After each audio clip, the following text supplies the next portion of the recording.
Hello students, welcome back. तो चलिए आज हम लोग कंटिन्यू करते हैं आज का लेक्चर। और आज के लेक्चर में हम बात करेंगे ह्यूमन नर्वस सिस्टम के बारे में। जैसा कि आप जानते हैं कि हम लोग क्लास 10th बायोलॉजी का second chapter control and coordination study कर रहे थे, जिसमें कि हमने प्रीवियस लेक्चर में control and coordination in animals topic start किया था, जिसके अंदर में हमने नर्वस सिस्टम के बारे में बात करनी शुरू की थी। जैसा कि आपको पता है, मैंने बताया था आपको कि प्लांट्स और एनिमल्स, प्लांट्स में सिर्फ केमिकल कोऑर्डिनेशन होता है, यानी कि हार्मोन्स की मदद से ही कोऑर्डिनेशन होता है, जबकि एनिमल की बॉडी में केमिकल कोऑर्डिनेशन और नर्वस कोऑर्डिनेशन दोनों मौजूद होता है। इवन जो लोअर एनिमल्स होते हैं उनमें सिर्फ नर्वस कोऑर्डिनेशन होता है, और जो हायर एनिमल्स होते हैं उनमें नर्वस और केमिकल कोऑर्डिनेशन दोनों एक साथ मौजूद होते हैं। तो हमने कल के लेक्चर में इस पे बात की थी और हमने देखा था न्यूरॉन के बारे में सारी बातें। प्रीवियस लेक्चर में जो हमने आखिरी बात यहां पर हमने छोड़ी थी वो था साइनेप्स। जैसा कि आप जानते हैं हम साइनेप्स तक पहुंच गए थे। मैंने आपको बताया था कि हमारी बॉडी में या जो हायर एनिमल्स होते हैं उनके बॉडी में सेंस ऑर्गन्स होते हैं, और सेंस ऑर्गन के पास रिसेप्टर सेल्स होते हैं जो स्टिमुलस को रिसीव करते हैं और उसके लिए इलेक्ट्रिकल सिग्नल जनरेट करते हैं, जिस इलेक्ट्रिक सिग्नल को सेंसरी न्यूरॉन के डेंड्राइट्स करेक्ट करते हैं। डेंड्राइट से वो इंपल्सेज सेल बॉडी की तरफ आती है, सेल बॉडी से एक्सॉन, और एक्सॉन से होते हुए नर्व एंडिंग तक, और नर्व एंडिंग से नेक्स्ट न्यूरॉन के डेंड्राइट तक। इस तरह से ये चक्कर चलता रहता है जब तक कि क्या हो जाए, जब तक कि इंफॉर्मेशन ब्रेन तक ना पहुंच जाए या ब्रेन से आने वाला इंफॉर्मेशन इफेक्टर तक ना पहुंच जाए। आपको पता है कि जो हमारा इंफॉर्मेशन होता है वो कहां से कहां जाता है, वो जो रिसेप्टर होते हैं उससे ब्रेन तक, और या नहीं तो ब्रेन से इफेक्टर तक। इफेक्टर मतलब जहां हमारा रिस्पॉन्स दिखेगा, और रिसेप्टर मतलब जो रिसेप्ट करेगा। ये बातें हमने प्रीवियस लेक्चर में कर ली थी। और मैंने साइनेप्स पे छोड़ा था क्योंकि कल का लेक्चर थोड़ा बड़ा हो रहा था, तो मैंने साइनेप्स डिस्कस नहीं किया था, तो मैं साइनेप्स डिस्कस कर देता हूं। साइनेप्स क्या है, इस पे हमने बात की थी कि साइनेप्स जो है वो माइक्रोस्कोपिक गैप है जो कि मौजूद होता है किसके किसके बीच, मौजूद होता है दो न्यूरॉन्स के बीच। यानी कि एक न्यूरॉन से नेक्स्ट न्यूरॉन को जो इंफॉर्मेशन ट्रांसफर होता है, नर्व इंपल्स ट्रांसफर होता है, तो वो साइनेप्स से होके ही होता है। देखिए जैसे यहां पर मैंने दिखाया, ये जो आप देख रहे हो, यहां पर मैंने छोटा सा डायग्राम बनाया, फिर मैं ह्यूमन नर्वस सिस्टम पे आ जाऊंगा। तो यहां मैंने छोटा सा डायग्राम बना के रखा है। ये है नर्व एंडिंग, ये है nerve ending, nerve endings of first neuron. ये पहला न्यूरॉन का नर्व एंडिंग है, और ये जो है ये है डेंड्राइट ऑफ नेक्स्ट न्यूरॉन। ये जो अगला न्यूरॉन है उसका ये डेंड्राइट है। और देखिए दोनों के बीच में, आपको दोनों के बीच में ये देखिए यहां पर एक गैप दिख रहा है, यहां पर है ना गैप बाबू, यही गैप है साइनेप्स, यही गैप कहलाता है साइनेप्स। यानी फर्स्ट न्यूरॉन का जो नर्व एंडिंग होता है वो नेक्स्ट न्यूरॉन के डेंड्राइट से डायरेक्ट कनेक्टेड नहीं होता है, दोनों के बीच में एक माइक्रोस्कोपिक गैप होता है। उसी गैप को हम साइनेप्स कहते हैं। क्या कहते हैं? साइनेप्स कहते हैं। सवाल उठता है ये साइनेप्स क्यों है? तो देखिए साइनेप्स भाल्व है।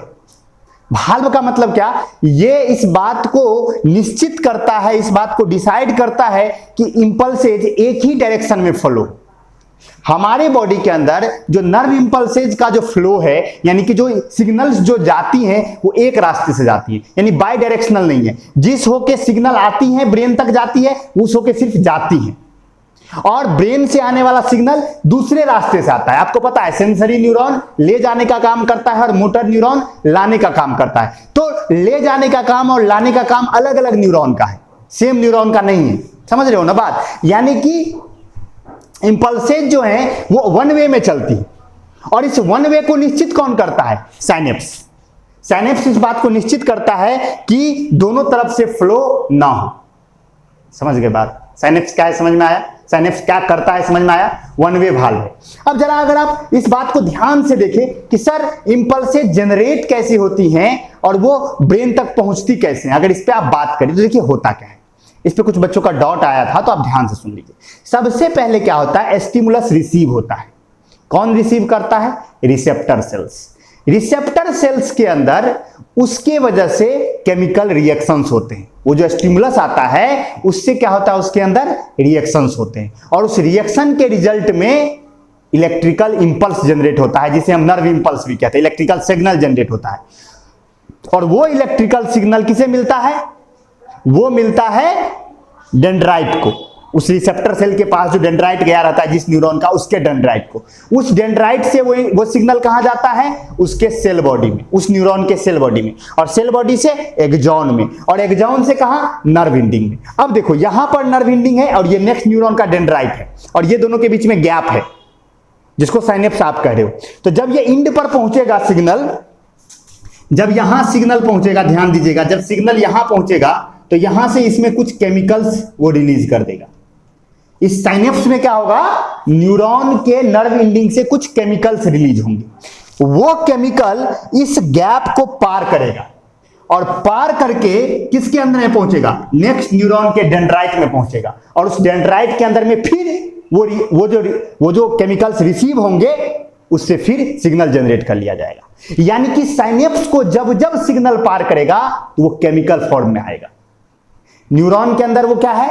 इलेक्ट्रिक सिग्नल के फॉर्म में, लेकिन जब साइनेप्स में आ रहा है तो क्या हो जा रहा है? केमिकल के फॉर्म में। यानी साइनेप्स को पार करेगा केमिकल के फॉर्म में और न्यूरॉन के अंदर फ्लो करेगा सिग्नल के फॉर्म में।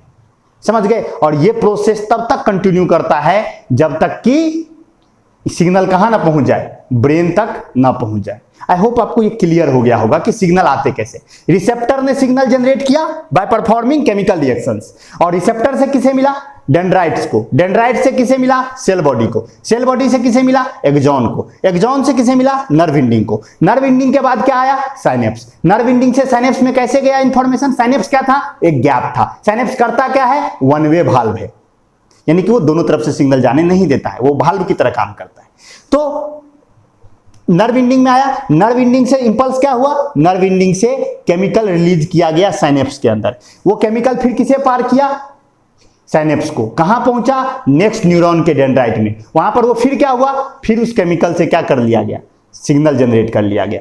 फिर वो सिग्नल कहां मिला? नेक्स्ट न्यूरॉन के सेल बॉडी को, फिर उसके एक्सॉन को, फिर उसके नर्व एंडिंग को, फिर अगले साइनेप्स में, फिर वहां पर केमिकल बन के फिर साइनेप्स को पार किया, फिर नेक्स्ट न्यूरॉन में सिग्नल, फिर साइनेप्स, सिग्नल, मतलब इस तरह से चलता चलता कब तक जाएगा? ब्रेन तक। आई होप आपको क्लियर हो गया हो। अगर कोई डाउट हो तभी भी आप फील फ्री हैं, आराम से बिना किसी हेजिटेशन के डाउट पूछिए। आगे बढ़े हम लोग। आई होप आपको समझ में आया हो। तो अब हम लोग आगे बढ़ते हैं और हम स्टडी करते हैं ह्यूमन नर्वस सिस्टम।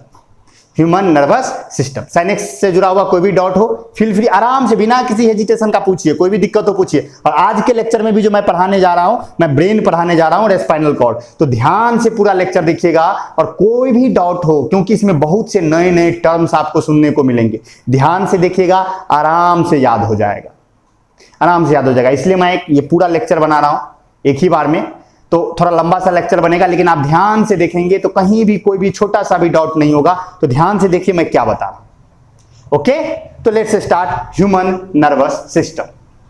आपको याद होगा मैंने प्रीवियस लेक्चर में बात की थी बाबू कि जितने भी मल्टी सेलुलर एनिमल्स हैं, किसको छोड़कर? स्पॉन्जेज को छोड़कर, सबके अंदर में एक नर्वस सिस्टम मौजूद है। सबके अंदर में नर्वस सिस्टम मौजूद है, सिर्फ स्पॉन्जेज के अंदर नहीं, सबके अंदर में नर्वस सिस्टम है। तो ह्यूमन के अंदर में भी नर्वस सिस्टम है।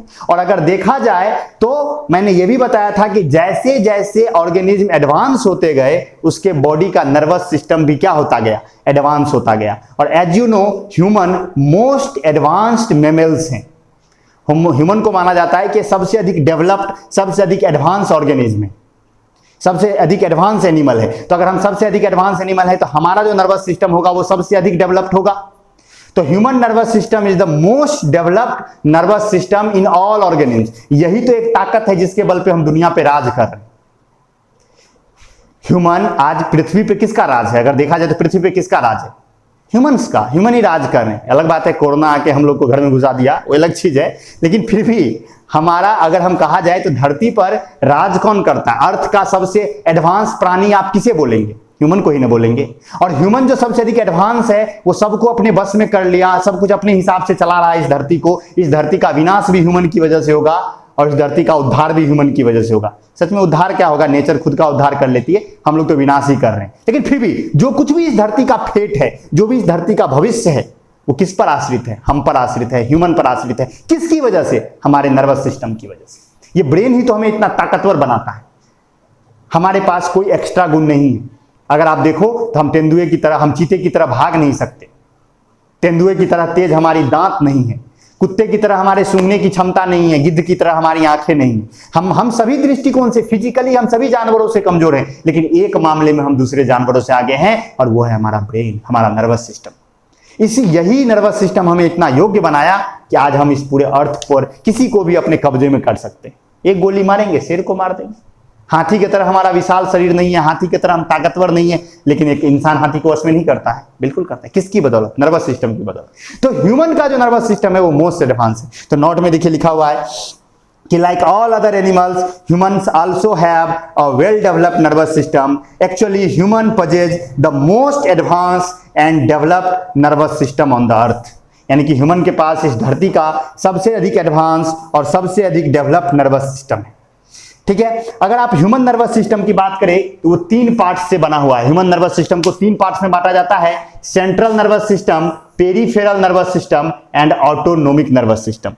ध्यान से सुनिएगा, मैं सारी बातें बता रहा हूं। ह्यूमन नर्वस सिस्टम के 3 parts, central nervous system, peripheral nervous system and autonomic nervous system. जो हमारा सेंट्रल नर्वस सिस्टम है वो डिसीजन मेकिंग का काम करता है। हम जो कुछ भी करते हैं, हम जो कुछ भी डिसाइड करते हैं, हमको क्या करना है क्या नहीं करना है, डिसीजन मेकिंग का काम किसका है, सेंट्रल नर्वस सिस्टम का। पेरिफेरल नर्वस सिस्टम क्या है, सेंट्रल नर्वस सिस्टम में होता है ब्रेन और स्पाइनल कॉर्ड। जो हमारा पेरिफेरल नर्वस सिस्टम है वो इंफॉर्मेशंस ले जाने और लाने का काम करता है। यानी कि हमारा जो डिसीजन लेंगे तो पहले इंफॉर्मेशन पहुंचना चाहिए ना, और फिर वहां से डिसीजन का इंफॉर्मेशन आना चाहिए ना। वो काम कौन करता है, पेरिफेरल नर्वस सिस्टम। यानी कि इसमें नर्व्स आ जाएंगे, जितने भी न्यूरॉन्स हैं हमारी बॉडी में वो किसके में आ जाएंगी, पेरिफेरल नर्वस सिस्टम में आ जाएगी। और थर्ड है ऑटोनोमिक नर्वस सिस्टम। इस पे शायद आपके क्लास में ज्यादा बात नहीं की जाती है, लेकिन समझ लीजिए ऑटोनोमिक नर्वस सिस्टम क्या है। ऑटोनोमिक नर्वस सिस्टम यानी हमारे बॉडी के अंदर बहुत सी ऐसी चीजें हैं जो खुद ब खुद हो रही हैं, हमारे बस में वो नहीं है। जैसे हमारा हार्ट बीट, हमारा ब्रीदिंग, हमारा आई का ब्लिंकिंग, ये सारी चीजें हमारे बॉडी के अंदर क्या है, अपने आप हो रही है ना। तो ये सब किसके अंदर कंट्रोल में है, ऑटोनोमिक नर्वस सिस्टम के अंदर में। तो 3 पार्ट्स हो गए हमारे नर्वस सिस्टम के। क्लियर हो गया। अब इसे हम बारी बारी से पढ़ेंगे। सबसे पहले हम पढ़ेंगे central nervous system. Central nervous system, CNS, इसे शॉर्ट में हम कहते हैं सीएनएस, सेंट्रल नर्वस सिस्टम। देखिए सेंट्रल नर्वस सिस्टम जो है, जैसा कि मैंने अभी तुरंत बताया कि सेंट्रल नर्वस सिस्टम 2 चीजों से मिलकर बना होता है। First is brain and second is spinal cord. First is brain and second is spinal cord. Brain और स्पाइनल कॉर्ड यही मिलकर हमारा सेंट्रल नर्वस सिस्टम बनाता है। सेंट्रल नर्वस सिस्टम का काम क्या है, सेंट्रल नर्वस सिस्टम का काम है इंफॉर्मेशन को कलेक्ट करना, इंफॉर्मेशन को रिसीव करना, और उसके आधार पर, उस जो इंफॉर्मेशन हमें मिला उसके आधार पर एक एप्रोप्रिएट, एक इंटेलिजेंट रिस्पॉन्स तैयार करना। यानी कि इसके लिए हमारा रिस्पॉन्स क्या होना चाहिए, एक एप्रोप्रिएट, एक उचित रिस्पॉन्स, और एक इंटेलिजेंट, एक बुद्धिमानी से भरा हुआ रिस्पॉन्स, एक बुद्धिमानी से भरा हुआ रिस्पॉन्स हमें देना है। वो रिस्पॉन्स प्रिपेयर करना और फिर से उसे किसे भेजना, जिसको वो रिस्पॉन्स देना है उसके पास उस इंफॉर्मेशन को सेंड करना। यही सेंट्रल नर्वस सिस्टम का काम है। जैसे मान लो कि तुम जा रहा था और तुम्हारे पीछे एक कुत्ता लग गया, मान लो कुत्ता लग गया, तो आपको एक स्टिमुलस मिला कि कुत्ता पीछे पड़ गया। तो ब्रेन ने बताया आपके, ब्रेन कहते हैं आंख ने बताया, आपके आंख ने सिग्नल भेजा आपके ब्रेन को। ब्रेन क्या करेगा, अब उसका रिस्पॉन्स तैयार करेगा। रिस्पॉन्स कहना होना चाहिए, एप्रोप्रिएट होना चाहिए और इंटेलिजेंट होना चाहिए। यानी कुत्ता भाग रहा है तो उसके हिसाब से निर्णय लेंगे, और इंटेलिजेंट रिस्पॉन्स कि भागना चाहिए, सामना करना चाहिए, वो इंटेलिजेंट रिस्पॉन्स अपनी बुद्धिमानी के हिसाब से आदमी रिस्पॉन्स करता है। तो सेंट्रल नर्वस सिस्टम का यही काम है। तो देखिए आपके नोट में लिखा हुआ है कि the central nervous system collects all the information from receptors. Receptor से इंफॉर्मेशन कलेक्ट करता है थ्रू सेंसरी नर्व्स या सेंसरी न्यूरॉन्स। यानी कि इंफॉर्मेशन कलेक्ट करता है किससे होकर के, रिसेप्टर्स से। किससे, किसके द्वारा, सेंसरी न्यूरॉन के द्वारा। And give an appropriate and intelligent response, और क्या करता है, एक एप्रोप्रिएट और इंटेलिजेंट रिस्पॉन्स देता है। कौन, सेंट्रल नर्वस सिस्टम। अब अगर हम बात करें अपने सेंट्रल नर्वस सिस्टम के दोनों पार्ट्स की, ब्रेन की और स्पाइनल कॉर्ड की, तो पहले हम बात करेंगे ब्रेन की। पहले हम बात करेंगे किसकी, ब्रेन की। तो हम लोग शुरू करते हैं। देखिए ब्रेन जो है हमारे बॉडी का हाईएस्ट कोऑर्डिनेटिंग सेंटर है, हाईएस्ट कोऑर्डिनेटिंग सेंटर। हमारे बॉडी के अंदर जितने भी ऑर्गेन्स हैं उन सभी के बीच में एक कोऑर्डिनेशन बनाना, जिससे कि वो साथ में काम करे, जिससे कि ऑर्गेनिज्म अपने किसी भी काम को स्मूथली परफॉर्म कर सके। इस बात को कौन निश्चित करता है? हमारा ब्रेन। इसीलिए कहा जाता है कि brain is the highest coordinating centre of human body, because it coordinates all the organs of human body so that they could work together and organism could perform their various activities smoothly, जिससे कि हम अपने सभी काम को क्या कर सके? स्मूथली परफॉर्म कर सके। ओके, तो देखिए नोट में लिखा गया है कि ब्रेन को डिफाइन किया गया है कि brain is the highest coordinating centre of human body which is located in the cranium of the skull। ये कहां मौजूद है हमारा ब्रेन? यहां पर हमारे स्कल में। ये जो हमारा गर्दन के नेक का ऊपर वाला पार्ट है इसे हम स्कल कहते हैं। इस स्कल के क्रेनियम में, क्रेनियम कहां है? क्रेनियम अगर आप देखोगे तो ये यहां से हमारा क्रेनियम स्टार्ट होकर ये होता है, हमारे आई से ऐसे जा करके हमारे कान के ऊपर से ये क्रेनियम, इसी क्रेनियम के अंदर होता है हमारा ब्रेन। तो लोकेटेड है कहां? ये हमारे क्रेनियम में, किसमें? स्कल में। स्कल क्या हुआ? नेक से ऊपर के रीजन को हम क्या कहते हैं? स्कल कहते हैं। नेक्स्ट देखिए ब्रेन क्या है? Brain is a delicate organ. Delicate मतलब बड़ा ही नाजुक सा ऑर्गेन है। ब्रेन कोई ऐसा ऑर्गेन नहीं है कि जिसको दो थप्पड़ मुक्का लग भी गया तो बर्दाश्त कर लेगा। डेलिकेट ऑर्गेन है, बड़ा ही नाजुक सा ऑर्गेन है। तो brain is a delicate organ and it is protected by bones of cranium. यानी ये एक डेलिकेट ऑर्गेन है, एक नाजुक सा ऑर्गेन है, और ये प्रोटेक्टेड होता है किससे? प्रोटेक्टेड होता है क्रेनियम के बोन से। यानी हमारे ये जो क्रेनियम है इसके ऊपर में दिखेगा बोन होता है यहां पर, ये हमारे क्रेनियम के बोन से ये प्रोटेक्टेड होता है। आप छोटे बच्चों का कभी माथा दबा के देखिएगा, जो छोटा बच्चा नया नया पैदा होता है उसके माथा को दबाइएगा ना, वो दबते रहता है। हम लोग का माथा दबाइएगा नहीं दबता है, हार्ड है, बोनी है, हार्ड है ना। आप अपना दबा के देखिए, बोनी है, हार्ड है। लेकिन आप छोटे बच्चे का दबाइएगा ना, वो पक से दब जाएगा, वो दब जाता है। क्यों? क्योंकि उसे मदर की बॉडी से बाहर आना होता है ना, तो उसका जो स्कल होता है या जो क्रेनियम होता है, वो उसके बोन्स जो होते हैं ना वो उतने ज्यादा हार्ड नहीं होते। समझ गए ना? माँ की बॉडी से बाहर निकलना है ना उसे, तो इसीलिए समझ गए। वो हम लोग रिप्रोडक्शन में फिर से देखेंगे, अभी यहां देख लीजिए। तो ब्रेन एक डेलिकेट ऑर्गेन है जो प्रोटेक्टेड होता है क्रेनियम के बोन्स के द्वारा। अगर आप ब्रेन को अंदर से देखने की कोशिश करेंगे कि ब्रेन कैसा है, तो ब्रेन एक सॉफ्ट यानी बड़ा ही मुलायम सा व्हाइट कलर्ड, यानी रंग कैसा? उजला, व्हाइट कलर्ड ऑर्गेन है जिसका वजन लगभग 1.2 to 1.4 kg होता है। ब्रेन एक soft delicate white coloured organ है जिसका वजन जो होता है वो 1.2 to 1.4 kg होता है। अगर आप बात करें तो एक फन फैक्ट है ये कि जो गर्ल्स का ब्रेन होता है वो वेज में थोड़ा सा कम होता है। बॉयज का ब्रेन वेज में थोड़ा सा बड़ा होता है, यानी कि ब्रेन का वजन जो है, लड़कों का वजन ज्यादा होता है और लड़कियों का थोड़ा सा कम होता है। इसमें घबराना नहीं है। लड़कियों, आप ये मत सोचिएगा कि हम लोग का ब्रेन छोटा है, ऐसा नहीं है। आपके ब्रेन में यानी गर्ल्स के ब्रेन में न्यूरॉन का नंबर अधिक है as compare to boys brain. Boys के ब्रेन में उतने ज्यादा न्यूरॉन्स नहीं है जितने ज्यादा गर्ल्स के बॉडी के अंदर, गर्ल्स के बॉडी के ब्रेन में। तब लड़ लो दोनों। बॉयज कहेगा कि मेरा भारी ज्यादा है, लड़कियां कहेंगे मेरे अंदर में वो न्यूरॉन्स ज्यादा है। तो अब आप डिसाइड कीजिए कौन इंटेलिजेंट है। सच बात यह है कि दोनों इंटेलिजेंट है। हम में से कोई भी ब्रेन का 100% यूज नहीं कर रहे हैं। हम लोग अगर ब्रेन का 100% यूज करें तो क्या से क्या हो जाएगा। एक मूवी है लूसी, अगर आपको कभी मौका मिले तो देख के देखिएगा। लूसी एक मूवी है, एक साइंस फिक्शन है, लेकिन देखिएगा कि अगर कोई आदमी अपने ब्रेन का 100% यूज करने लगे तो वो क्या कर सकता है, कितने % यूज करने पर वो क्या कर सकता है। आप चाहे तो देख सकते हैं, हॉलीवुड की मूवी है, हिंदी डब्ड भी अवेलेबल है, आपको मिल जाएगा। लूसी, LUCY, लूसी, ठीक है ना। उसमें ब्रेन पे बताया, चलिए वो अलग बात है। तो ब्रेन जो होता है ये एक सॉफ्ट व्हाइट कलर का ऑर्गेन है जिसका वजन 1.2 to 1.4 kg होता है। और गर्ल्स का ब्रेन थोड़ा सा वजन में कम होता है, लेकिन न्यूरॉन्स के नंबर में क्या होता है? ज्यादा होता है।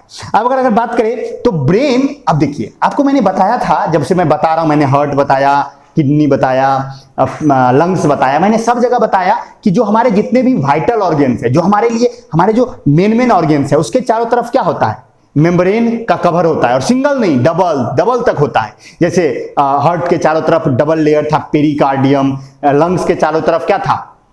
पिल्यूरा था, किडनी के चारों तरफ रीनल कैप्सूल था, याद होगा आपको। उसी तरह हमारे ब्रेन के चारों तरफ 3 लेयर्ड मेम्ब्रेन है, 3 लेयर्ड मेम्ब्रेन है, 2 नहीं 3, 1 2 3, 3 लेयर मेम्ब्रेन है। और मेम्ब्रेन को कहा जाता है मेनिंजिस। क्या जाता है? मेनिंजिस। तो surrounded by 3 membranes called meninges. Brain 3 membrane के द्वारा सराउंडेड होता है, जिसे हम कहते हैं मेनिंजिस। आपने एक नाम सुना होगा बुखार का, कहा जाता है दिमागी बुखार। हमारे बिहार में बहुत हुआ था, बहुत बच्चों की मौत हुई थी कुछ साल पहले, अगर आपने सुना हो। मेनिंजाइटिस, उसे हम कहते हैं मेनिंजाइटिस, दिमागी बुखार।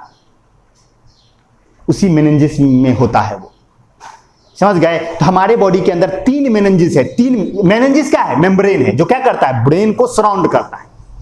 1 लेयर, 2 लेयर, 3 लेयर। और तीनों मेम्ब्रेन के बीच में जो खाली जगह होता है, अब एक लेयर मेम्ब्रेन है, उसके ऊपर में दूसरा लेयर है, तीसरा लेयर, तो बीच में 2 कंपार्टमेंट बनेगा ना बुआ, 1 लेयर, 2 लेयर, 3 लेयर। तो देखो ना, एक कंपार्टमेंट पहले दूसरे के बीच और दूसरा कंपार्टमेंट दूसरे तीसरे के बीच। तो ये जो दोनों खाली जगह होता है, एम्प्टी स्पेस होता है, इसमें एक फ्लूइड भरा होता है, जिसे हम कहते हैं सेरेब्रोस्पाइनल फ्लूइड। क्या कहते हैं? Cerebrospinal fluid. और ये सेरेब्रोस्पाइनल फ्लूइड क्या करता है? ये एक कुशन बनाता है। कुशन समझते हो ना, मतलब गद्देदार सा चीज। ये क्या करता है? ब्रेन को शॉक से बचाता है। मान लो को ऐसे ठोक दिए, माथा को ऐसे ठोक दिए, तो हमारे ब्रेन को प्रोटेक्शन चाहिए। वो प्रोटेक्शन कौन देगा? मेनिंजिस के अंदर बीच में भरा हुआ सेरेब्रोस्पाइनल फ्लूइड। क्या? Cerebrospinal fluid. वो क्या करेगा? शॉक, वो एक कुशन सा बना देगा ब्रेन के चारों तरफ, कि अगर कोई शॉक लगा भी, आप जानते हैं फ्लूइड क्या करता है? शॉक ऑब्जर्वर होता है। मैं कितनी दिन से बात कर रहा हूं इस बात पर बाबू। हार्ट में भी मैंने बताया, फिर मैंने लंग्स में भी बताया, फिर मैंने किडनी में भी बताया, और मैं फिर बता रहा हूं। आप समझिए इस बात को कि जितने भी हमारे वाइटल ऑर्गन्स हैं, जितने भी हमारे इंपॉर्टेंट ऑर्गन्स हैं, उसके चारों तरफ हमारा बॉडी क्या करता है? कुशन्स लगाता है, जिससे कि उसको झटका ना लगे, शॉक ना लगे। अगर मान लीजिए ऐसे मार दिए, यहाँ पे खट मार दिए, हार्ट है हमारा यहाँ पे, यहाँ हम ऐसे मार दे, इसको मारे तो हार्ट पे मारते हैं तो हार्ट को झटका नहीं लगता है। क्यों? क्योंकि हार्ट के चारों तरफ पेरिकार्डियम है, पेरिकार्डियम के बीच में फ्लूइड भरा हुआ है, वो कुशन बना रहा है, हार्ट को प्रोटेक्ट करके रखा है। ठीक उसी तरह हमारे ब्रेन को भी प्रोटेक्ट करके रखा है। कौन? मेनिंजिस के बीच में, 3 लेयर मेनिंजिस के बीच में भरा हुआ सेरेब्रोस्पाइनल फ्लूइड। देखिए आपके नोट में लिखा हुआ है। नोट इंपॉर्टेंट है, नोट लिखे नहीं है तो लेक्चर स्टॉप करके पहले नोट लिख लीजिए, तब ये लेक्चर देखिए, या नहीं तो नोट लिखते चलिए, लेक्चर देखते चलिए, साथ में कीजिए काम। ये नहीं कि एक बार में लेक्चर देख लेते फिर नोट देख लेंगे, ये गलत मेथड है, समझ गए? तो नोट इंपॉर्टेंट है। देखिए नोट में क्या लिखा हुआ है कि brain is surrounded by 3 membranes called meninges. The spaces between meninges are filled with a cerebrospinal fluid. Cerebrospinal fluid which protect it from mechanical shocks. जो उसे क्या करता है? मैकेनिकल शॉक से बचाता है, यानी झटका उटका से क्या करता है? प्रोटेक्ट करके रखता है। अब देखिए जो 3 मेनिंजिस है हमारे, तीनों के अलग अलग नाम है। तीनों के अलग अलग नाम है। जो सबसे बाहरी मेनिंजिस है, सबसे ऊपर वाला, ब्रेन का डायग्राम आपके नोट में दिया गया है, आप उसे चाहे तो नोट में बना सकते हैं, चाहे तो नहीं बना सकते, कोई बनाना जरूरी नहीं है। लेकिन उसमें आप देखिए कि जो मेनिंजिस होता है, उसमें जो सबसे ऊपर वाला मेनिंजिस होता है, सबसे ऊपर, फिर बीच वाला, फिर नीचे वाला, तो सबसे ऊपर वाला जो मेनिंजिस होता है वो सबसे मोटा होता है, और उसे हम, सबसे ऊपर वाले मेनिंजिस को हम कहते हैं ड्यूरामीटर।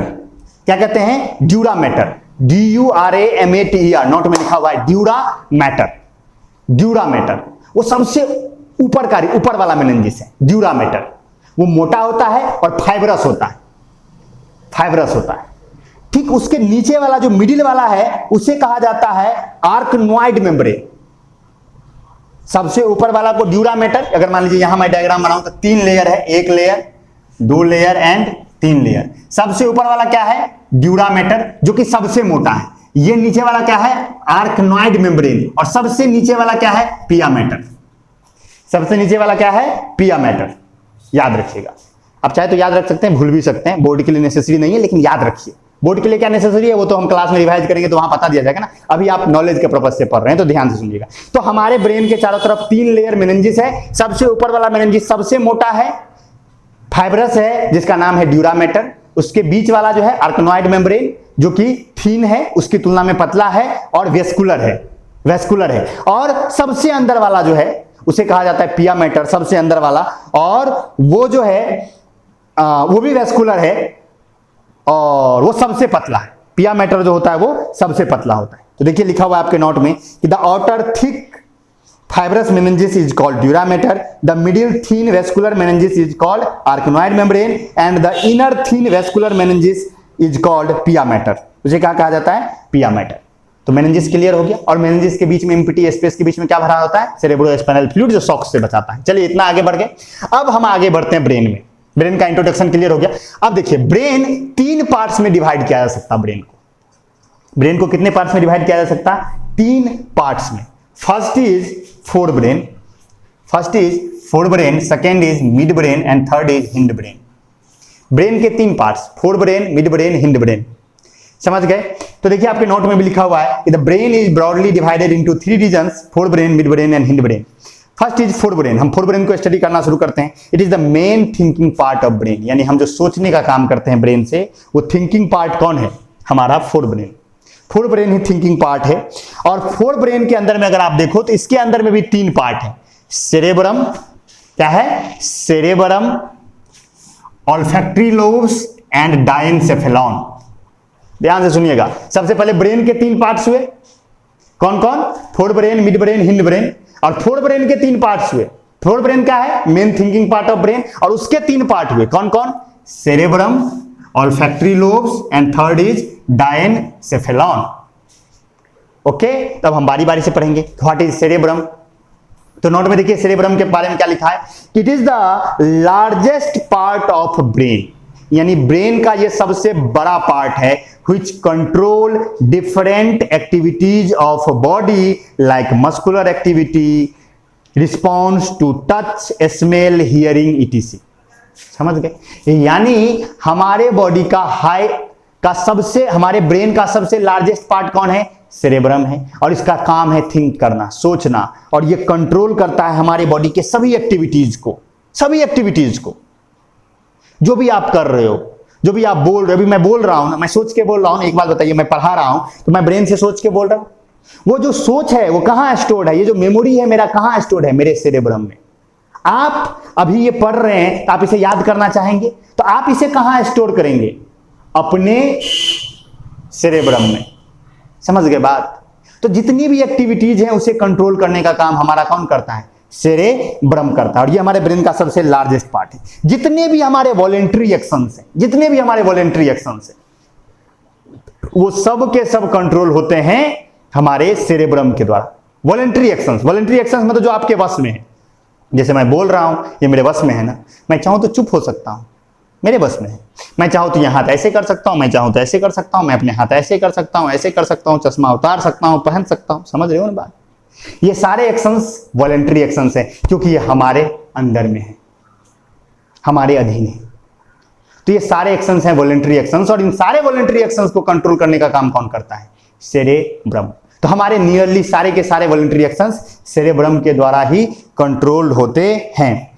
अच्छा, अब सेरेब्रम के अंदर अगर आप देखोगे तो अलग अलग फंक्शन को परफॉर्म करने के लिए, जैसे टच के लिए, स्मेल के लिए, हियरिंग के लिए, विजन के लिए, सबके लिए अलग अलग एरिया होता है, एरिया बटा हुआ होता है। ये नहीं कि सुनेंगे तो वहीं जाएगा ब्रेन में जहां पे हम देखेंगे तो जाएगा। देखने का रिस्पॉन्स अलग एरिया से आता है, सुनने का रिस्पॉन्स अलग एरिया से आता है।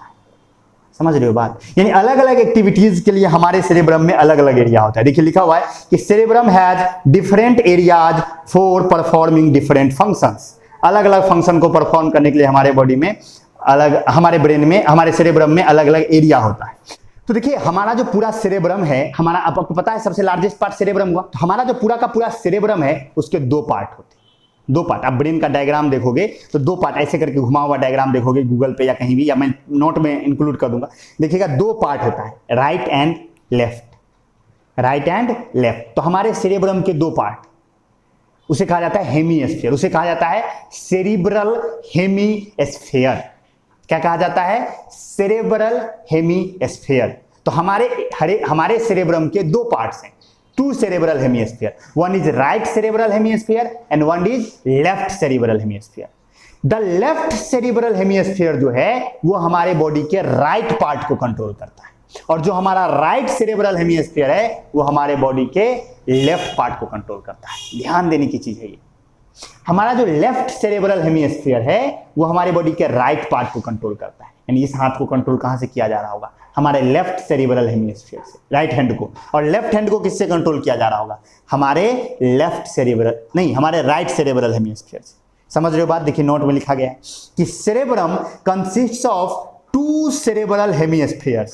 One is right cerebral hemisphere, another is left cerebral hemisphere, which are joined together by large number of myelinated fibers called corpus callosum. Corpus callosum यानी कि हमारा जो राइट और लेफ्ट सेरेब्रल हेमिस्फीयर है, हाफ हाफ। अगर आप देखोगे तो ब्रेन का डायग्राम यहाँ पर मैं थोड़ा सा अगर कोशिश करूँ, वैसे तो मुझे डायग्राम बनाना मेरा उतना डायग्राम स्टार्ट पार्ट नहीं है।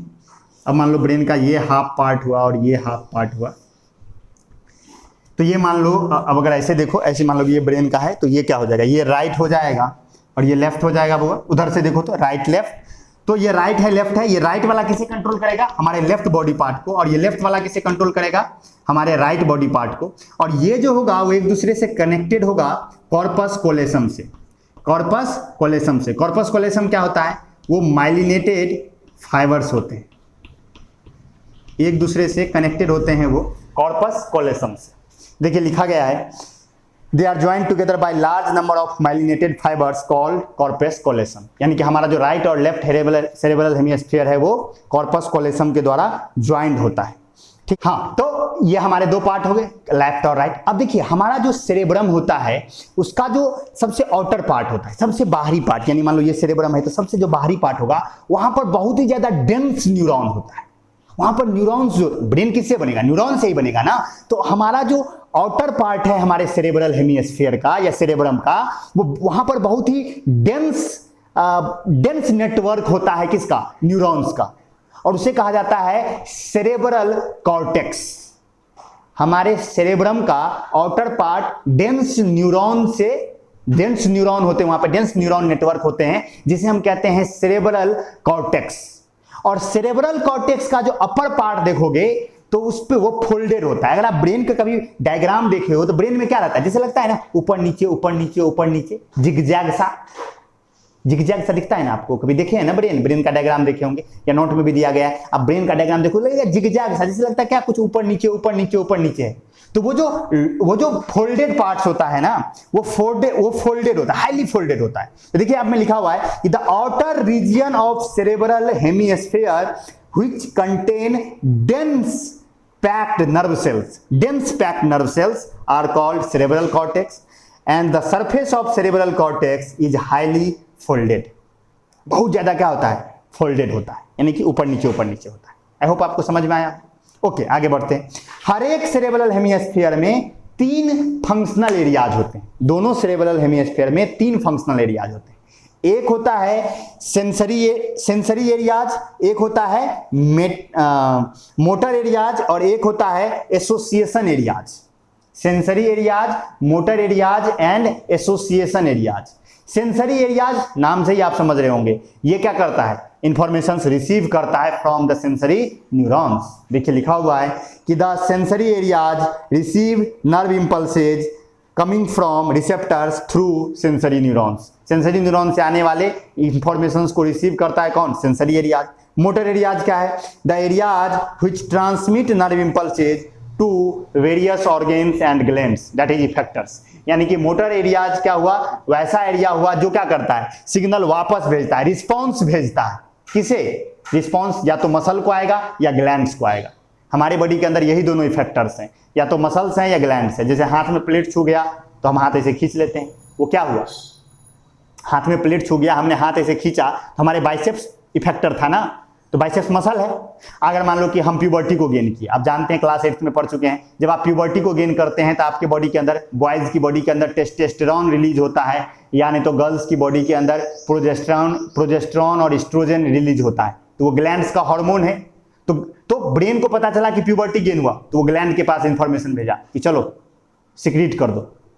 तो इफेक्टर कौन होते हैं, या तो मसल्स होते हैं या ग्लैंड्स होते हैं।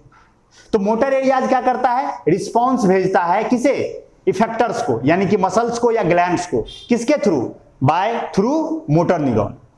समझ गए। नेक्स्ट है एसोसिएशन एरियाज, वैसा एरिया जहां पर हमारा सारा का सारा पास्ट एक्सपीरियंस स्टोर्ड होता है, जो हमारा मेमोरी है, सब चीज स्टोर्ड होता है वहां पे, हमने जीवन में क्या क्या किया। क्योंकि हम देखिए, हमारा जो पर्सनैलिटी होता है वो हमारे ब्रेन में ही होता है। हम किस सिचुएशन में कैसे बिहेव करेंगे वो हमारा ब्रेन ही डिसाइड करता है। और वो कैसे डिसाइड करता है? हमारे फेथ के हिसाब से, हमारे स्टडी के हिसाब से, हमारे गार्जियंस ने हमें क्या संस्कार दिया है उसके आधार पर वो सारी चीजें हमारे कहाँ स्टोर्स होती हैं? एसोसिएशन एरियाज में। वहीं पे हमारा मेमोरी होता है, हमारे जितने भी पास्ट एक्सपीरियंसेज होते हैं वो स्टोर होते हैं।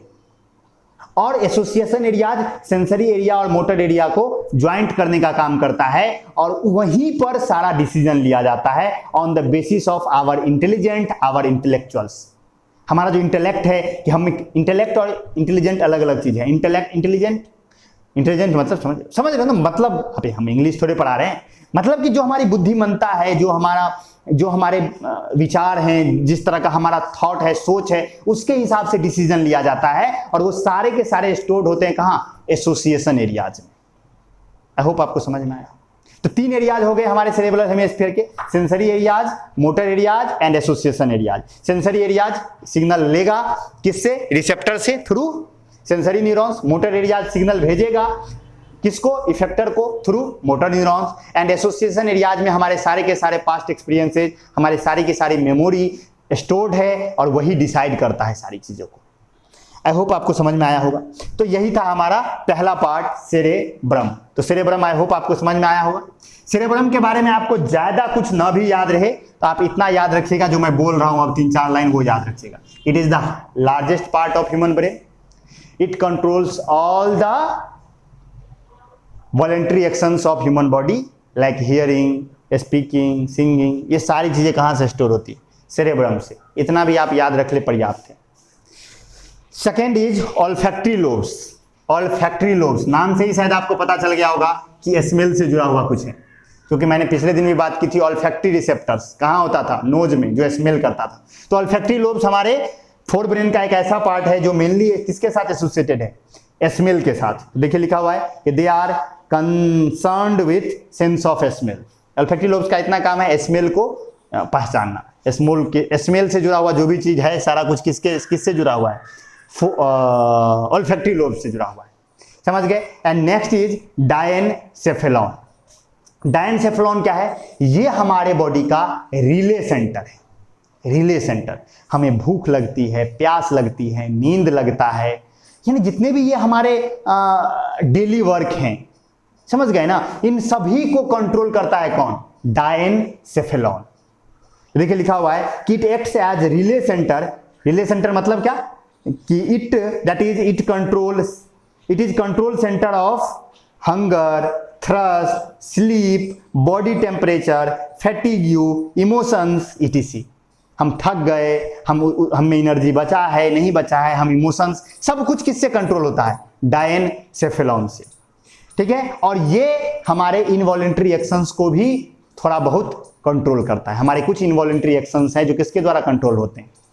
हमारे डायनसेफेलॉन के द्वारा। और वो कौन सा है? अब आपको सर कौन सा वो इनवॉलेंट्री एक्शन? इनवॉलेंट्री एक्शन समझते हो ना, वैसा एक्शन जो हमारे बस में नहीं है, हमें पता नहीं चलता है, बिना जानते समझते हो जाता है, उसे कहते हैं इनवॉलेंट्री एक्शन। तो ऐसे कौन से इनवॉलेंट्री एक्शन है जिसे वो कंट्रोल करता है? तो देखिए डायनसेफेलॉन का नियंत्रण है हाइपोथैलेमस के ऊपर। अगर आप थोड़ा भी हमारे बॉडी के इंडोक्राइन सिस्टम के बारे में जानते होंगे, या अगर नहीं जानते होंगे तो हम पढ़ेंगे इस चैप्टर में, तो जो हमारा इंडोक्राइन सिस्टम है वो पूरा का पूरा कंट्रोल होता है पिट्यूटरी ग्लैंड से। पिट्यूटरी ग्लैंड को कहा जाता है master gland of human body, और पिट्यूटरी ग्लैंड कंट्रोल होता है हाइपोथैलेमस से। और हाइपोथैलेमस कहां होता है? डायनसेफेलॉन में।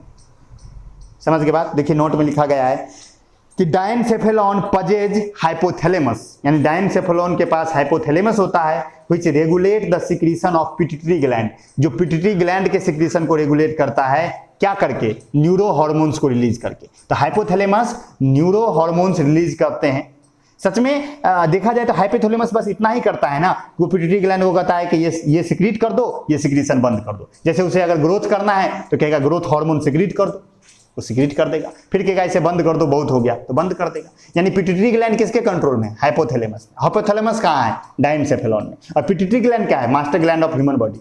तो ह्यूमन बॉडी के अंदर सारे ग्लैंड किसके कंट्रोल में? पिट्यूटरी ग्लैंड के कंट्रोल में। और पिट्यूटरी ग्लैंड किसके कंट्रोल में? हाइपोथैलेमस के कंट्रोल में। और वो हाइपोथैलेमस कहाँ है? डायनसेफेलॉन में। आई होप आपको समझ में आया हो। ओके, आगे बढ़ते हैं। अब नेक्स्ट है हमारा, तो फोर ब्रेन में इतनी ही बातें थी, हमें ये पता चला फोर ब्रेन में सेरेब्रम है, ऑल्फैक्टरी लोब्स हैं और diencephalon. Fore brain thinking part है, जो हमारा ऑल्फैक्टरी लोब्स है वो स्मेल डिटेक्ट करने का काम कर रहा है, और जो डायनसेफेलॉन है वो मेनली रिले सेंटर है। हमारे भूख प्यास, इमोशंस, थकना, हंसना गाना, इमोशंस जितने भी है सब कौन किससे कंट्रोल होता है? डायनसेफेलॉन से। आगे बढ़ते हैं। अब हमारा मिड ब्रेन, नेक्स्ट है हमारा मिड ब्रेन। ये हमारे ब्रेन का स्मॉल रीजन है, छोटा सा रीजन है, समझ गए, जो कि मौजूद होता है फोर ब्रेन और हिंड ब्रेन के बीच में। Is the small region of human brain which connects the forebrain and hindbrain. यानी ये फोर ब्रेन और हिंड ब्रेन को कनेक्ट करने का काम करता है। और ये इसका मेन काम क्या है? ये मेनली रिफ्लेक्स मूवमेंट जो है, रिफ्लेक्स मूवमेंट मतलब क्या? अपने आप होने वाला मूवमेंट। तो जो हमारा रिफ्लेक्स मूवमेंट है, किसका रिफ्लेक्स मूवमेंट? हमारे हेड का, हमारे नेक का और हमारे ट्रंक का। हमारे हेड, नेक और ट्रंक के रिफ्लेक्स मूवमेंट जो हैं, जो कि मेनली ऑडिटरी या विजुअल स्टिमुलाई के रिस्पॉन्स में होता है, उसे कंट्रोल करने का काम करता है। कौन? Mid brain. मिड ब्रेन, मैं फिर से बोल रहा हूं, मिड ब्रेन हमारे ब्रेन का एक स्मॉल रीजन है, छोटा सा रीजन है, जो कनेक्ट करता है फोर ब्रेन और हिंड ब्रेन को, और ये कंट्रोल करता है हमारे हेड, नेक और ट्रंक के रिफ्लेक्स मूवमेंट को। किसके रिस्पॉन्स में? In the response of auditory और नर्व स्टिमुलाई। ऑडिटरी और विजन स्टिमुलाई, ऑडिटरी और विजुअल स्टिमुलाई। जैसे आप यहां, हम ऐसे हैं, कोई पीछे से हमें आवाज दे, अविनाश, हम ऐसे देखेंगे ना, रिफ्लेक्स मूवमेंट है वो। ब्रेन सोचेगा नहीं। रिफ्लेक्स मूवमेंट में तो ऐसा मूवमेंट जो खुद ब खुद हो जाता है, ब्रेन सोचता, टाइम नहीं लगता है उसमें, वो हो जाता है। बाद में हमें पछतावा हो, क्यों देख लिए, उस आदमी से तुमको बात ही नहीं करना था, ये तो से देख लिए। बाद में पछतावा हो सकता है, ब्रेन ने नहीं सोचा, हमने कर दिया, वो रिफ्लेक्स मूवमेंट है। तो हमारे हेड, नेक, ट्रंक का जो रिफ्लेक्स मूवमेंट है, किसके रिस्पॉन्स में? विजुअल और ऑडिटरी स्टिमुलाई के रिस्पॉन्स में वो कंट्रोल होता है। किसके वजह से? हमारे मिड ब्रेन की वजह से। और हमारा जो मिड ब्रेन है वो हमारे आई को भी कंट्रोल करने का काम करता है। हमारे आई मसल्स का मूवमेंट, जैसे हम आई को इधर से इधर करेंगे, आई मसल्स का मूवमेंट, या हमारा, आप जानते हैं हम जब अंधेरा में जाते हैं तो हमारा पिपिल बड़ा हो जाता है, जब हम ज़्यादा रोशनी में जाते हैं तो हमारा पिपिल छोटा हो जाता है। ह्यूमन आई का ये नेचर होता है कि वो जब कम रोशनी में होता है तो उसका पिपिल का साइज बड़ा हो जाता है, और जब ज़्यादा रोशनी में जाता है तो उसका पिपिल छोटा हो जाता है। ये जो पिपिल का साइज है बड़ा छोटा होना, वो किसके कंट्रोल में होता है? In the control of mid brain.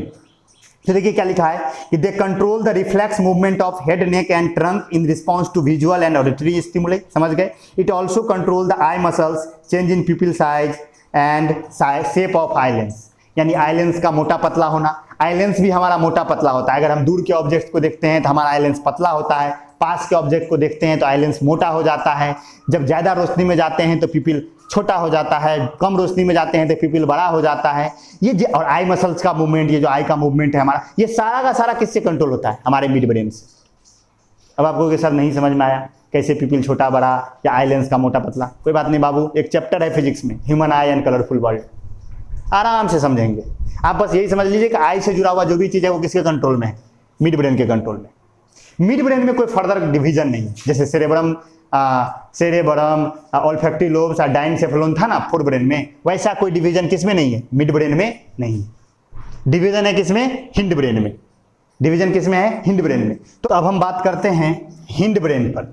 किस पर बात करते हैं? हिंड ब्रेन पर। अगर आप हिंड ब्रेन देखें तो ये हमारे ब्रेन का सबसे बैक पोर्शन है, सबसे पीछे वाला पोर्शन है, और ये 3 पार्ट्स का बना होता है, सेरेबेलम, पोन्स एंड मेडुला ऑब्लोंगाटा। सबसे पहले आप सेरेबेलम की बात करें तो ये हिंड ब्रेन के सबसे अपर पार्ट में पाया जाता है, सबसे अपर पार्ट में पाया जाता है। और इसका काम है बॉडी पोस्चर को मेंटेन करना और उसके बैलेंस को बनाए रखना। क्या कहा मैंने कि सेरेबेलम हमारा हिंड ब्रेन का है, हमारे ब्रेन के सबसे बैक साइड में, और बैक साइड में सबसे ऊपर कौन है? सेरेबेलम है। और इसका काम है बॉडी पोस्चर और बैलेंस को मेंटेन करना, जिससे कि हम स्मूथ मूवमेंट कर सके। जैसे मैं अभी चल रहा हूं, स्मूथ मूवमेंट कर रहा हूं ना, मैं गिर नहीं रहा हूं, या कोई व्यक्ति नाचता है, कोई दौड़ता है, तो बॉडी बैलेंस होता है ना, बॉडी बैलेंस रखता है ना, खुद को बॉडी पोस्चर मेंटेन रहता है ना। वही आदमी शराब पी लेता है तो लुढ़क जाता है किधरों। तो हमारे बॉडी पोस्चर को या बॉडी बैलेंस को मेंटेन करने की जवाबदेही किसके ऊपर है? सेरेबेलम के ऊपर है। समझ गए? तो देखिए नोट में लिखा हुआ है कि cerebellum lies at the roof of hind brain and helps in maintaining body posture and balance of the body and ensure a smooth body movement like walking, dancing, running, etc. यानी body posture को maintain करना cerebellum का काम है। पोन्स का काम है, पोन्स जो होता है वो मेडुला के जस्ट ऊपर होता है और इसका काम होता है रिस्पायरेशन रेगुलेट करना। हम जो सांस लेते हैं, ब्रीदिंग, इनहेल एक्सहेल, इसे मेंटेन करना किसका काम है? इसे मेंटेन करना काम है पोन्स का। और नेक्स्ट है हमारा मॉडुला ऑब्लंगाटा। ये हमारे हिंड ब्रेन के सबसे नीचे वाले पार्ट में होता है और ये नीचे उतर के स्पाइनल कॉर्ड में चला जाता है। यानी मॉडुला ऑब्लंगाटा हमारे हिंड ब्रेन के सबसे बैक साइड में है और यही नीचे उतरता है। यहां पर ये जो हमारा नेक है यहीं से नीचे उतरता है और कहां चला जाता है? स्पाइनल कॉर्ड में चला जाता है। मेडुला ऑब्लंगाटा ही नीचे उतर करके स्पाइनल कॉर्ड बन जाता है और ये हमारे बॉडी के बहुत से इनवॉलेंट्री एक्शंस को कंट्रोल करता है, like heart beat, peristaltic movement. Peristaltic movement जानते हैं? एलिमेंट्री कैनाल में जो मूवमेंट होता है, coughing, sneezing, blood pressure, etc. ये जितने भी इनवॉलेंट्री एक्शंस है, हमारा ब्लड प्रेशर, हम खांसते हैं, छींकते हैं, हमारे पेरिस्टाल्टिक मूवमेंट होता है, हम सांस, हम जो हार्ट बीट है हमारा, ये सारी चीजें कौन कंट्रोल करता है? हमारा मॉडुला ऑब्लंगाटा। आई होप आपको समझ में आया होगा सारी चीजें। अब बात है कि ब्रेन का क्या फंक्शन है। इतनी सारी समझने के बाद तो आप ये समझ ही गए होंगे कि ब्रेन का क्या क्या फंक्शन है। नोट में सारी बातें लिखी हुई गई हैं कि ब्रेन का क्या क्या फंक्शन है। एक बार आप पढ़ लीजिए, खुद को खुद समझ में आ जाएगा। मैं भी पढ़ के सुना देता हूँ। सबसे पहला दिखा है, it control different activities of body like muscular activities, touch, smell, hearing, etc.. बिल्कुल हमारे जितने भी एक्टिविटीज है उसे कंट्रोल करता है। It coordinate voluntary actions and also involuntary actions, यानी हमारे जितने भी वॉलंटरी और इनवॉलेंट्री एक्शंस हैं उसे कंट्रोल करने का काम किसका है? ब्रेन का है। It regulate the secretion of pituitary gland by secreting neuro hormones, यानी कि हाइपोथैलेमस किसका पार्ट है? ब्रेन का ही पार्ट है ना, डायनसेफेलॉन का। तो ये पिट्यूटरी ग्लैंड को कंट्रोल करने का काम करता है, न्यूरो हार्मोन्स सिक्रीट करती है। It controls reflex movement of head, neck and trunk. जो हमारा हेड है, हमारा नेक है और ट्रंक है, इसके रिफ्लेक्स मूवमेंट, मैंने तुरंत बात की रिफ्लेक्स मूवमेंट, मैं पढ़ाऊंगा रिफ्लेक्स सेक्शन में पढ़ाऊंगा आगे, लेकिन इतना आप समझ लीजिए, रिफ्लेक्स मूवमेंट एक ऐसा मूवमेंट जो खुद ब खुद होता है, जो हमारे कंट्रोल में नहीं है। कोई हमारे हाथ में तवा सटा दे, हम हाथ खुद ब खुद खींच लेंगे, नहीं, इसे कहते हैं रिफ्लेक्स मूवमेंट, जो खुद ब खुद हो जाए। तो रिफ्लेक्स मूवमेंट, हेड, नेक और ट्रंक के रिफ्लेक्स मूवमेंट को कौन कंट्रोल करता है? हमारा ब्रेन। फिर आपको कोई सर हाथ उठ के, पैर उड़ के, तो वो स्पाइनल कॉर्ड करता है। इसीलिए दिमाग उतना नहीं लगाना है। समझ गए? नेक्स्ट है it maintaining body posture and balance. बिल्कुल मेंटेन करता है हमारे बॉडी पोस्चर और बैलेंस को। कौन कर रहा था बॉडी पोस्चर और बैलेंस को? सेरेबेलम। हमारे रिस्पायरेशन को कंट्रोल करता है कौन? पोन्स। और मॉडुला ऑब्लंगाटा हमारे सारे के सारे इनवॉलेंट्री एक्शंस को कंट्रोल करता है। तो ये सारी बातें होगी। आई होप आपको ब्रेन समझ में आया हो। अब हमें पढ़ना है क्या? Spinal cord. अब है हमारे सामने स्पाइनल कॉर्ड। स्पाइनल कॉर्ड क्या होता है? स्पाइनल कॉर्ड एक सिलिंड्रिकल स्ट्रक्चर है। सिलिंड्रिकल यानी लंबा सा है, लॉन्ग सिलिंड्रिकल स्ट्रक्चर है, गोल सा सिलिंड्रिकल, जो हमारे मेडुला ऑब्लंगाटा से स्टार्ट होकर हमारे वर्टिब्रल कॉलम में उतरता है। वर्टिब्रल कॉलम समझते हो ना, रीढ़ की हड्डी, उसके अंदर में होता है हमारा स्पाइनल कॉर्ड। देखिए क्या लिखा है, cylindrical structure which begins from medulla oblongata and extends in vertebral column, यानी कि जो स्टार्ट होता है मेडुला ऑब्लंगाटा से और एक्सटेंड करता है किसमें? हमारे वर्टिब्रल कॉलम में। और देखने में कैसा है? ये सिलिंड्रिकल है। समझ गए? और अगर पढ़ के मैं सुना दूं, it is a cylindrical structure which begins in continuation with medulla oblongata, यानी मेडुला ऑब्लंगाटा के साथ ही ये स्टार्ट होता है, and extends in vertebral column, जो कि वर्टिब्रल कॉलम में आ जाता है। It is enclose in a bony cage called vertebral column, यानी ये इनक्लोज होता है एक बोनी केज में, वर्टिब्रल कॉलम में। जैसे हमारा ब्रेन इनक्लोज होता था क्रेनियम में, वैसे ये इनक्लोज होता है किसमें? वर्टिब्रल कॉलम में।